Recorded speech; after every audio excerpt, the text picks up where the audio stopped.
The horrible story of the 12 trappers who disappeared in the Ozark woods begins in 1891. A county supply ledger notes provisions for 12 men, 12 rifles, 12 licenses. But a clerk added a small, chilling line below: they never came back. They were fathers and brothers who marched into winter. The law said they were lost to the freeze or just ran off. But a trusted town doctor's receipts tell another story: large purchases of chloroform tonic and barrels of lime. A young farm boy remembered hauling them, while the doctor muttered about his new garden. This is how their secret finally surfaced, through records that refused to burn and bones the land refused to keep. When the one who promises to heal is the one who hunts in the dark, where does a town turn for justice? We're interested to know how far these stories travel. Share your city and local time in the comments. To honor the lost and stand for truth, please subscribe. In the year 1891, long before the highways cut through the Missouri Ozarks, history was not kept in photographs, but in ledgers. In the dusty county seat of Van Buren, a small town pressed against the curve of the current river, the clerk's office held the official memory of every soul who passed through. It smelled of dry paper, old ink, and the slow, patient decay of time itself. The man who kept these books was named Elias Toller, a clerk whose hands were permanently stained with the ink of his trade. He believed a fact was not a fact until it was written down, and a promise was not a promise until it was recorded. On a crisp page in his supply ledger for that year, under the heading of trapping licenses, an entry was made. The script was neat, the hand steady. It recorded provisions for a long winter expedition. 12 licenses, 12 new-issue rifles, flour for 12 men, along with salt, lead, and black powder. It was a standard entry, the kind of thing that marked the start of a season, the ordinary rhythm of life and work in the unforgiving hills. But it was the note added later, in the same careful hand but with a slightly heavier press of the pen, that turned this record from simple accounting into a dark and lasting mystery. Squeezed into the margin, Toller had written 3 small words that would echo for decades. They never came back. They were not strangers or drifters, these 12 men. They were sons of the Ozarks, their faces familiar in the general store, their voices known at the church socials. Some were veterans of the war, men who had seen the worst of what humans could do to one another, and had come home seeking the quiet solitude of the deep woods. They came from scattered farms carved out of the rocky soil, their families tied together by shared hardship and the common understanding that survival was a collective effort. Men like John Dole, whose wife Margaret was known for her steady hands at the quilting circle, and the Carver brothers, young and eager, hoping to earn enough from a good season of pelts to buy their own plot of land. They were hard men, but not unkind. They knew the signs of an early winter, the call of every bird, and the unwritten laws of the forest.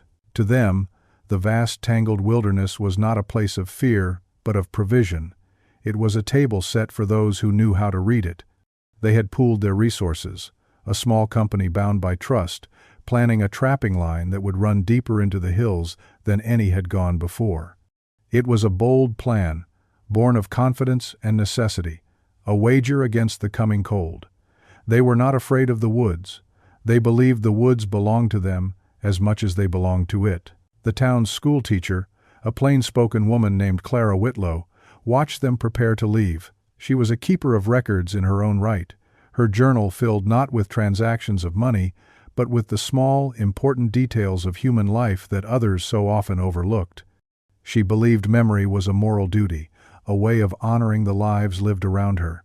On the morning the 12 men gathered their mules and supplies, she stood at the window of her small schoolhouse and watched them pass. They were not a somber procession. There was laughter, loud and clear in the autumn air. They called out to neighbors, making promises of venison upon their return.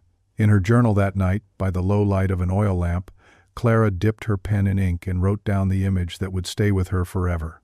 She wrote, "They marched out proud, 12 strong, laughing as if the woods would be their table."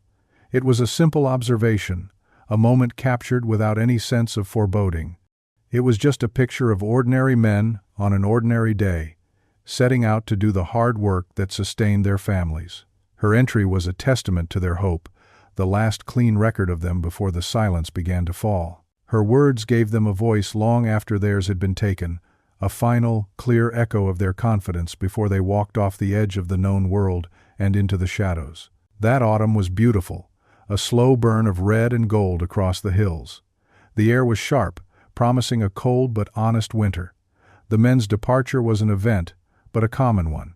Wives and children offered their goodbyes, not with tears, but with the stoic resolve of families accustomed to long absences. There were small acts of affection, a hand squeezed, a final look held for a moment too long.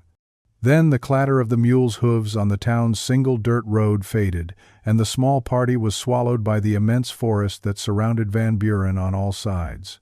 The town settled back into its rhythms. The blacksmith's hammer rang, the church bell called the faithful to prayer, and Clara Whitlow's students recited their lessons.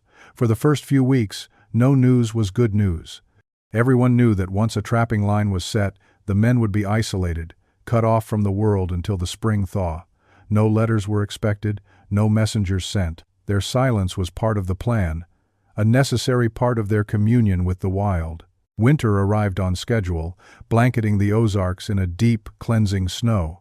The river froze over, its powerful current stilled into a sheet of gray ice. The trails vanished, and the world shrank to the circle of light cast by a lantern. The families of the 12 men endured the cold as they always had, their faith placed in the skill and fortitude of their husbands, fathers, and sons. They imagined them in their winter camp, sheltered and warm, their traps filling with mink and beaver. The stories told around the fire were of past expeditions, of harsh winters overcome and bountiful seasons that had rewarded the brave. There was no room for doubt. Doubt was a luxury a frontier community could not afford. The winter was long and severe, but it was just a winter. It was a season of waiting, a time for the earth to lie fallow and for families to draw close. But as the days shortened and the snow piled deeper, the silence from the woods began to feel different. It grew heavier, more profound. It was no longer the peaceful quiet of men at work, but something else, something vast and empty. The town waited, holding its breath under a blanket of white, listening for a footstep that never came. The spring thaw was late that year, as if the land itself was reluctant to reveal what had happened in its frozen heart. When the ice finally broke and the roads cleared, the waiting turned to a quiet, gnawing anxiety. April passed, then May. Other trappers, those who had worked closer to home, began to straggle back into town, their mules laden with pelts. But of the 12 men, there was still no word. No smoke was seen rising from their supposed camp. No sign was found along the swollen creeks. The woods that had promised a bounty had given back only an unnerving, absolute silence. The patience of a frontier family is a deep and quiet thing, worn smooth by seasons of waiting. Through April, the wives of the 12 trappers kept their vigil. They scanned the tree line at dusk, listening for the familiar sound of a mule's bell or a husband's call. Letters they had written, filled with small news of the town and children's milestones, sat uncollected at the post office, a small stack of sealed hopes. When other men returned from the woods, their faces weathered and their packs heavy, the women would ask, their voices steady, if they had seen any sign. The answer was always the same, a shake of the head, a look of sympathy. The woods were vast, they'd say. A party could easily be delayed. But by May, as the dogwoods bloomed and the air grew thick with the scent of new life, the waiting curdled into a cold, persistent dread. The traps set along the creeks and ridges remained unsprung, their chains slowly rusting in the spring rain. The small cabins and lean-tos the men would have used for shelter stood empty, their cold fire pits filled with damp leaves. The forest was waking up, but the men who had walked into its heart remained asleep, locked in a silence that felt increasingly unnatural. The first tangible signs that emerged were small, scattered fragments that told a confusing story. A lone mule, one of the pack animals from the expedition, was found wandering near a farmer's field miles south of Van Buren. It was thin and skittish, its saddle gone, its brand a familiar mark to everyone in the county. It offered no clues, just a dumb, silent testament to a journey gone wrong. Later, a hunter stumbled upon a single carving on the bark of an ancient oak, deep in the hills, a simple cross with 3 hash marks, the known trail sign of one of the older trappers. It was meant to mark a direction, a point on a map that only they would understand. But it pointed toward a dense, trackless thicket, a part of the forest that even the most experienced woodsman avoided. The most conclusive piece of evidence, the one that seemed to satisfy the law, came from the meticulous records of the county itself. Elias Toller, searching for any document that might shed light on the men's plans, uncovered the official weather logs from the previous winter. The pages showed a sudden, brutal turn in late November. An early, unseasonable freeze had descended on the Ozarks, a wall of ice and snow that had arrived with shocking speed. The temperature had plummeted, far colder than any man could have prepared for. This, the deputy declared, was the answer. They were caught in the open, overwhelmed by the storm. It was a tragedy, he said, but it was a tragedy of nature. The woods had simply claimed them. This explanation settled over the town like a shroud. It was logical, it was plausible, and it required no one to do anything further. The young deputy, Thomas Yates, a man more concerned with keeping the peace than digging for difficult truths, officially closed the matter. When Margaret Dole, her face a mask of determined grief, pressed him for a search party, he had merely shrugged. His expression was not unkind, but it was dismissive, the weary look of a man who has seen too much of the world's harshness to be surprised by it. "Ma'am," he said, his voice quiet but firm, "men run off. It happens. Debts get too high. A wife's complaints get too loud. Sometimes they just walk away." He did not say it to be cruel. He said it because it was the easiest answer. It required no posse, no dangerous trek into the wilderness, no difficult questions. It was an official turning of the page, a bureaucratic washing of hands. The 12 men were gone. The case was closed, but for the families and for the community that held them, the deputy's words were a profound betrayal. These were not the kind of men who ran from their debts or abandoned their children. They were men of substance, their roots sunk deep into the rocky soil of their home. The unease in the town did not fade, it deepened. The official story felt hollow, a convenient fiction designed to tidy up a messy and terrifying reality. At the general store, conversations would fall silent when one of the widows entered. In the quilting circles, the women's needles moved, but their eyes held a shared, unspoken fear. They all knew the unforgiving nature of the Ozarks. But 12 men? 12 experienced, well-supplied veterans? For all of them to vanish without a single body found, without a single campsite discovered, it defied all logic. The whispers started then, quiet at first, traded over fence posts and in church pews. Maybe it wasn't the freeze. Maybe it was something human, something that had met them in the deep woods and silenced them forever. The truth, when it began to surface, did not come from a dramatic confession or a discovery in the woods. It came, as it so often does, from a line of ink in a forgotten book. The owner of the small boarding house at the edge of town, a place where travelers often stayed before heading into the interior, was a meticulous man. He kept a ledger of every transaction, every meal served, every bag of feed sold. He was preparing his books for the taxman when he noticed something odd. In the weeks following the trappers' departure, long after they were supposedly deep in the wilderness, entries began to appear in their names. On December 2nd, an entry showed a purchase of flour and tobacco, signed for by one of the Carver boys. On December 10th, another entry, this time for whiskey and cured meat, in the name of John Dole. The signatures were clumsy, not quite right, but the names were unmistakable. The boarding house owner, a friend to many of the missing men, felt a cold knot form in his stomach. He brought the ledger to Elias Toller, the county clerk, the only man he trusted to understand the gravity of such a document. Toller ran his finger down the page, his face growing paler with each line. The men were gone, yet someone had been using their names, their identities, to acquire goods. It was not a mistake. It was a calculated deception. It was proof that the official story was a lie. The trappers had not simply been lost to the winter. Their disappearance was tied to something else, something happening right here, on the edge of town. The silence from the woods was not an act of God. It was the work of a man. In a small community, trust is a form of currency more valuable than gold. It is given freely to those who earn it, especially to those who offer comfort in times of hardship. On the outskirts of Van Buren, where the settled land met the edge of the wilderness, lived a man who had built his reputation on such trust. He called himself Dr. Silas Harrow. He was not a physician in any official sense, but in the frontier towns of the late 19th century, a man with a steady hand and a knowledge of herbs could easily assume the title. Harrow was a welcome sight at markets and church socials, a man with a polite smile and a soothing voice, who sold tonics and remedies from the back of his wagon. He offered tinctures for colic, salves for burns, and a special chloroform tonic for those suffering from sleepless nights or deep, persistent pain. He was seen as a pillar of the community, a benevolent figure who catered to the needs of travelers and locals alike. His small, well-kept house often served as an informal inn for men passing through, a last stop for a warm meal and a safe bed before they ventured into the rugged Ozark interior.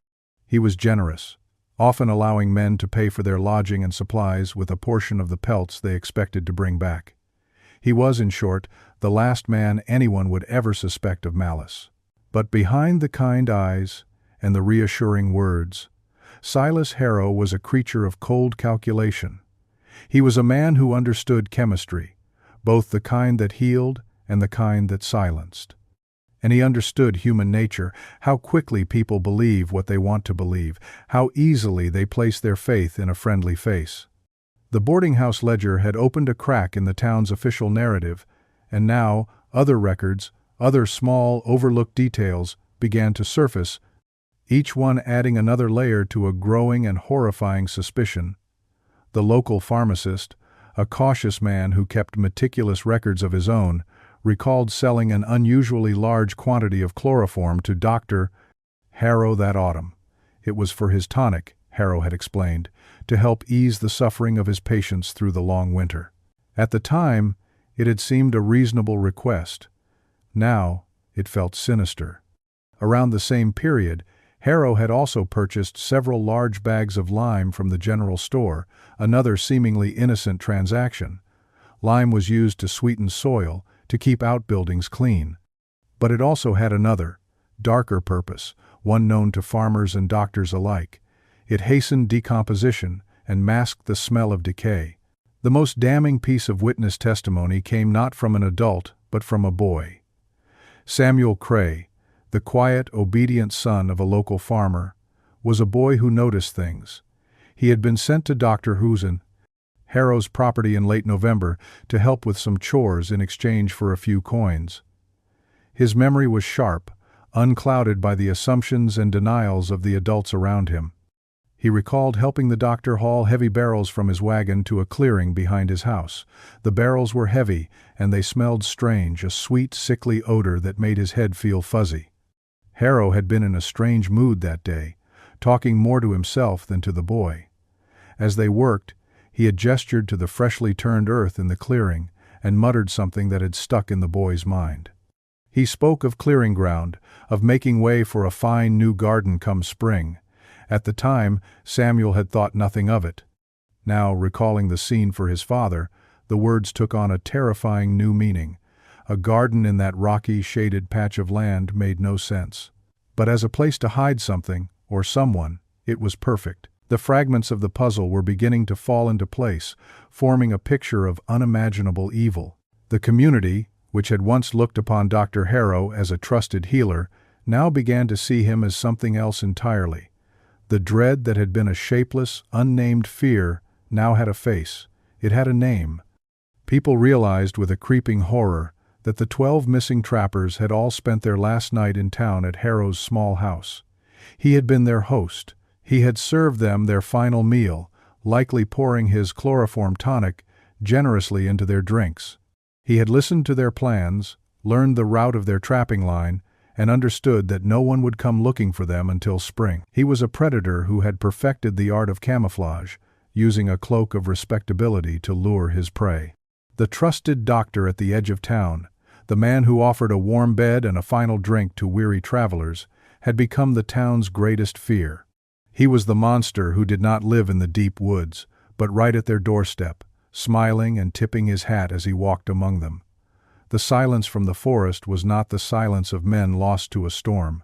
It was the calculated, methodical silence of a killer who knew how to cover his tracks, who knew how to turn good earth into a shallow, unmarked grave. The truth was not buried in some remote, undiscovered campsite. It was buried in the doctor's new garden. An accusation, even one whispered on every corner, is not the same as proof. The community of Van Buren, now convinced of Dr. Harrow's guilt, began a quiet, methodical search for the kind of evidence that would stand up, the kind of evidence the law could not ignore. This was no longer just about grief. It had become a hunt for truth, a collective effort to build a case, piece by painstaking piece, from the scattered records of their lives. Clara Whitlow, the schoolteacher whose journal had recorded the trappers' hopeful departure, now turned to a different kind of record, her school rolls. She went through the attendance logs for the winter of 1891 and the spring of 1892. Beside the names of the Dole boy and the Carver twins, she made small, neat marks, noting the days they were absent. The dates corresponded with the first weeks after the men failed to return, a silent testament to the disruption and fear that had entered their homes.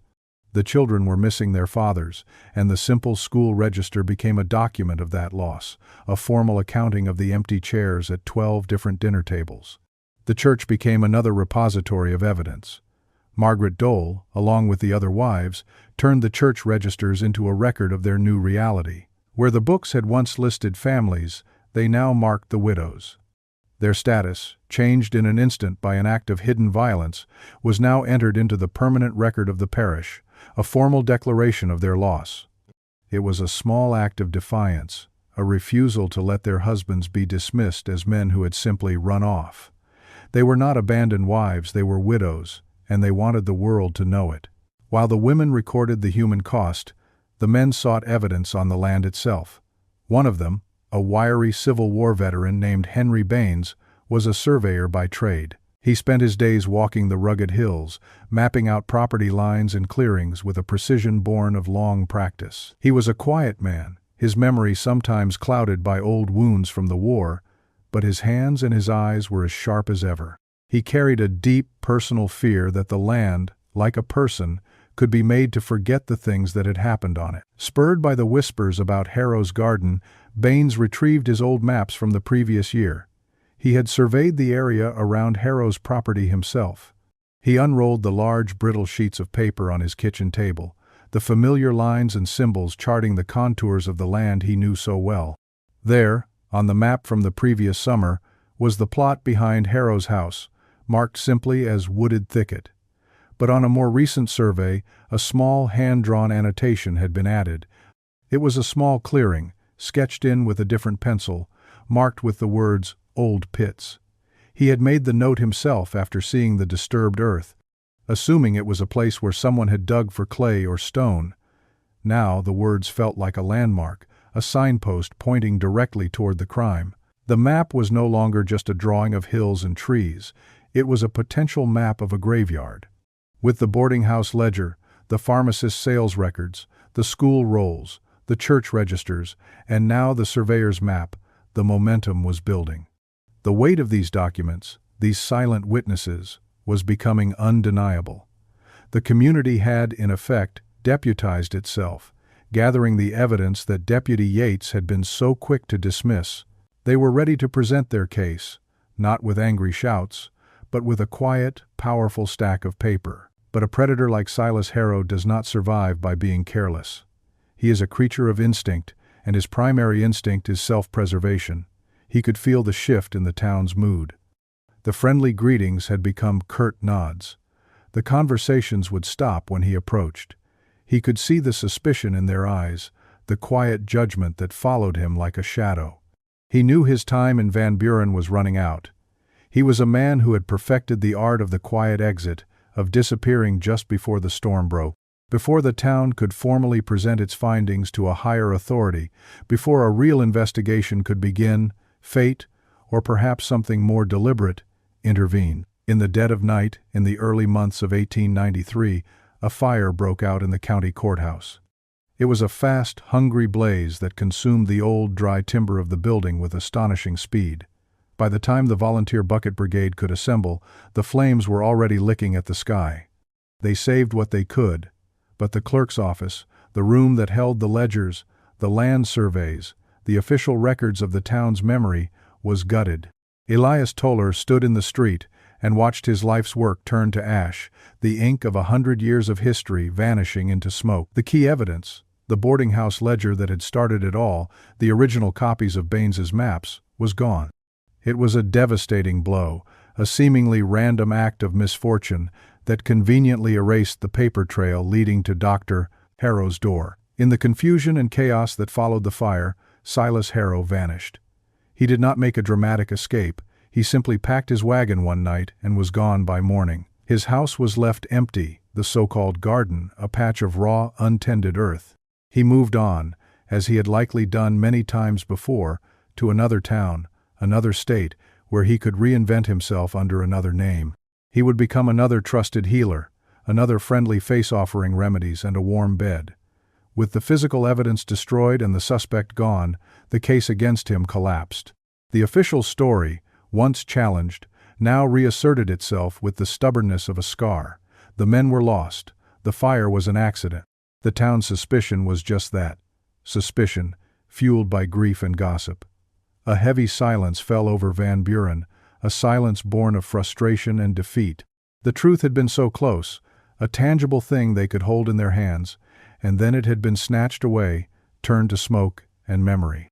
The woods began to reclaim the story, their green, relentless growth covering the trails, the unmarked pits, and the secrets of what had happened in the winter of 1891. For a generation, the story of the 12 trappers became just that, a story, a cautionary tale told to children, its hard edges softened by time, its terrible truth buried under years of quiet resignation. Time has a way of burying things, not just memories, but physical truth. Decades passed, the world changed. The town of Van Buren grew, its dirt roads paved over, its old wooden buildings replaced with brick. The generation that had known the 12 trappers grew old, their faces lined with the maps of their own long lives. The story of the disappearances became a piece of local folklore, a ghost story told on cold autumn nights, its details blurred and embellished with each retelling. Dr.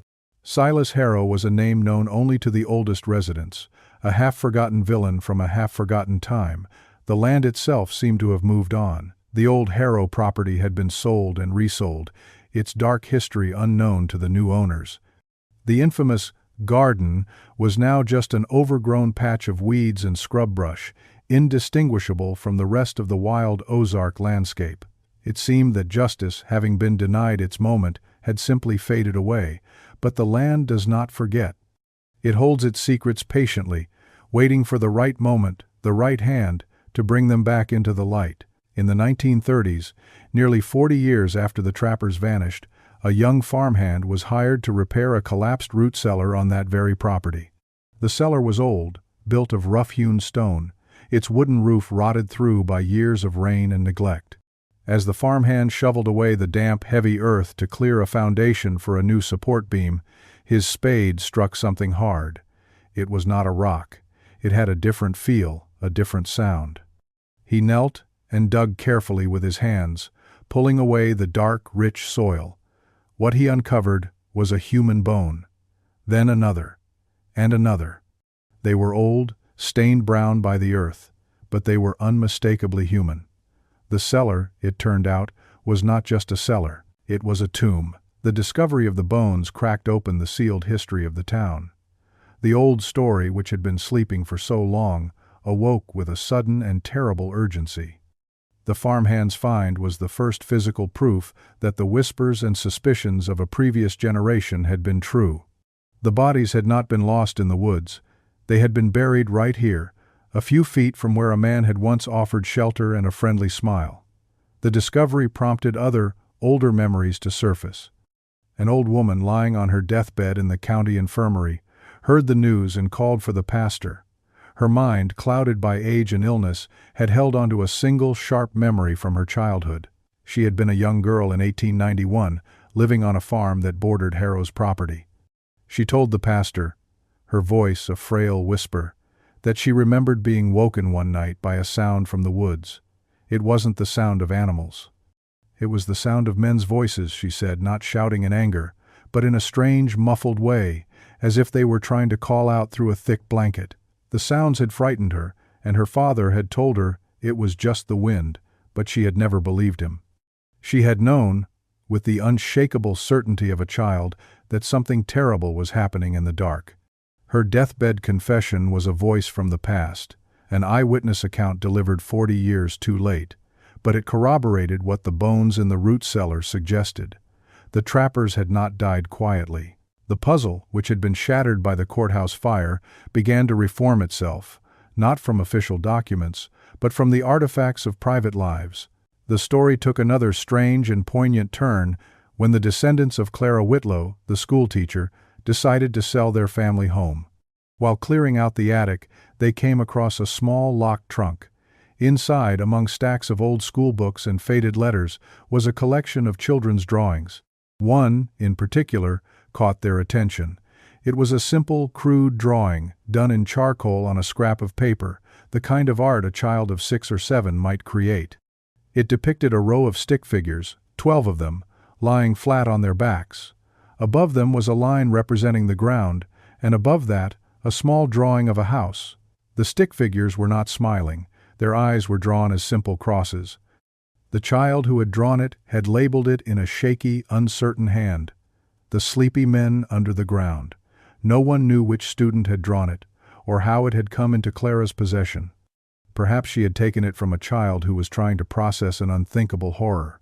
Whatever its origin, the drawing was a chilling artifact, a child's interpretation of the town's dark secret. It was a piece of oral history given visual form, a silent, heartbreaking testament to the 12 men who had been put to sleep forever. The bones, the confession, and the drawing, these were the echoes of the crime, surfacing after decades of silence. They were the evidence the land and its people had held on to, waiting for a time when they could finally be heard. The law had failed, the official records had burned, but history itself was now delivering a verdict that could not be ignored. With the discovery of the bones, the story of the 12 trappers moved from the realm of folklore back into the harsh light of fact. The puzzle, once scattered and seemingly lost forever, was now being carefully reassembled by a new generation. This was not an official investigation driven by law enforcement. It was a communal act of historical and moral accounting, led by the children and grandchildren of those who had lived through the original terror. Community elders, men who had heard the stories firsthand from their fathers, sat in the VFW hall, piecing together the timeline. Veterans of a different, more recent war, they understood the importance of memory and the duty owed to the fallen. They were joined by amateur local historians and researchers, people who shared a deep respect for the town's past and a stubborn refusal to let the truth remain buried. Together, they became detectives of a crime that was now 4 decades old. They began to gather the fragments, the oral histories, and the surviving documents, creating a mosaic of evidence that was as powerful as anything that had been lost in the courthouse fire. Copies of the original boarding house ledger had, it turned out, survived. The owner, distrustful of official records, had made a duplicate for his own files, a fact he had kept to himself. The pages, brittle and yellowed with age, were brought forward, and the forged entries once again testified to the deception that had taken place. The old weather records were re-examined, not as proof of a natural disaster, but as a crucial part of the killer's timeline. The sudden freeze was no longer the cause of death. It was the perfect cover, the natural event that Harrow had used to ensure no one would come looking for his victims until it was too late. The pharmacist's records of the lime and chloroform purchases, once just a source of suspicion, now became a clear and damning receipt for the tools of murder. Each piece of evidence, when viewed in isolation, had been inconclusive, but when woven together, they created an undeniable narrative of calculated, cold-blooded evil. The bones in the root cellar were the final, irrefutable confirmation. Forensic science was in its infancy, but it didn't take an expert to count the remains. The number of individuals found in that shallow grave matched the number of men who had walked into the woods. The story, in all its horrifying detail, was finally complete.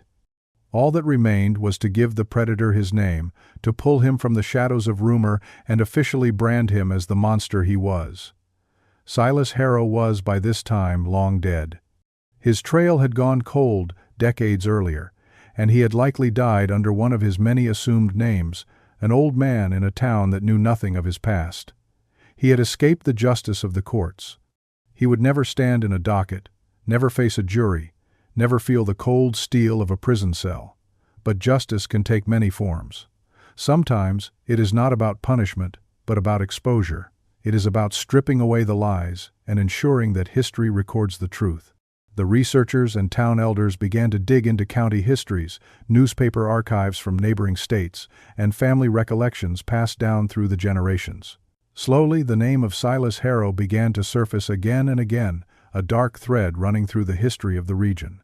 They found records of a man matching his description, a traveling doctor who had a pattern of settling in a town for a year or two before moving on abruptly, often leaving behind a trail of whispers and unanswered questions. His descendants, when they were eventually located, were horrified to learn of their ancestors' deeds. They disowned his name, wanting no part of the legacy of a man who had used the guise of a healer to prey on the vulnerable. In the end, Harrow was given no grand trial. His condemnation came in the quiet, methodical pages of the town's historical record. He was named, his crimes detailed, his polite facade torn away to reveal the predator beneath. It was a form of moral payback, a final, unmasking. Predators thrive on silence and anonymity. By naming him, by recording his story, the community took that away from him. The land itself seemed to deliver the final verdict. It had held the bodies, refusing to let them disappear completely. It had, in its own slow, patient way, given back what had been taken, ensuring that the doctor's fine garden would ultimately yield a harvest of nothing but bones and truth. The discovery of the truth did not bring celebration. It brought a deep and solemn quiet to the town of Van Buren. The bones found in the root cellar were carefully gathered, placed in simple pine coffins, and given the Christian burial they had been denied for 40 years. The entire town turned out for the service, the descendants of the victims standing alongside the descendants of those who had fought to uncover the crime. They were burying not just men, but an entire generation's worth of silence and uncertainty. With the dead finally laid to rest with dignity, the community turned its attention to the living and to the memory of what had been lost. The predator, Silas Harrow, was beyond the reach of any earthly court, but his victims could still be given back their names, their identities pulled from the darkness of an unmarked grave. A decision was made, not by any official committee, but by a consensus that rose naturally from the people themselves. They would erect a permanent marker. They chose the place with care. It was not the spot by the root cellar, which they wanted the earth to reclaim forever. Instead, they chose the clearing in the woods, the place Henry Baines had once noted on his map as having old pits. It was a quiet place, a small meadow where the sun filtered through the tall oak trees. A local stonemason, the grandson of one of the men who had known the trappers, was given the task of carving the memorial. He refused any payment for his work. It was a simple, rough-hewn block of Ozark granite, solid and enduring as the hills themselves. On its face he carved the names of the 12 men, one below the other, in plain, clear letters. John Dole, the Carver brothers. 9 other names, each one representing a family line that had been broken, a life that had been stolen. At the bottom, he added a simple inscription, "Lost to the woods, 1891, remembered by the town." The day the marker was set in place, a procession of families walked the old trail out to the clearing. They carried wildflowers from their gardens and laid them at the base of the stone. There were no long speeches, no formal sermons. The pastor simply read the 12 names aloud, letting each one hang in the quiet air for a moment. It was an act of reclamation. They were taking back the story, rewriting the ending. The clearing was no longer a place of suspicion and dread. It was now a place of honor, a permanent landmark in the town's collective memory. From that day forward, the story of the 12 trappers was told openly. It was recounted in church halls and at the Veterans Lodge, not as a ghost story to frighten children, but as a sober lesson in the nature of evil. Families made it a point to retell the story to their children, ensuring the next generation would understand the vigilance required to protect a community. The tale became part of their identity, a stark reminder that the greatest dangers do not always come from the wild, untamed forest, but from the darkness that can hide behind a neighbor's friendly smile. The lesson was etched into the town's soul. Communities must guard one another, because evil often wears the most ordinary and respectable of coats. In the end, justice was not delivered by a judge's gavel or a hangman's noose. It was delivered by the stubborn persistence of memory. It came from a clerk who refused to let a ledger line be forgotten, from a teacher who recorded the hope in men's laughter, from a surveyor whose maps held a secret, and from a community that refused to accept the easy lie. The final, definitive record of the case was not a court document, but a stone monument. The story that had begun with a single, ominous line of ink in a county supply ledger, 12 licenses, 12 rifles, and the chilling addendum, "They never came back," now had a final entry. The 12 names, carved deep into the granite, were paired with the inscription on the marker. This new record was not about a transaction, it was about remembrance. It was the last word, the final truth. The official system of law had failed them. A fire had consumed the evidence, and a deputy had shrugged his shoulders. But the truth had found another way to surface, rising up through the land itself, and through the voices of those who would not stay silent. The predator was long gone, but he had been unmasked, his name forever bound to his crime, and the 12 men he had tried to erase from the world were, at long last, remembered.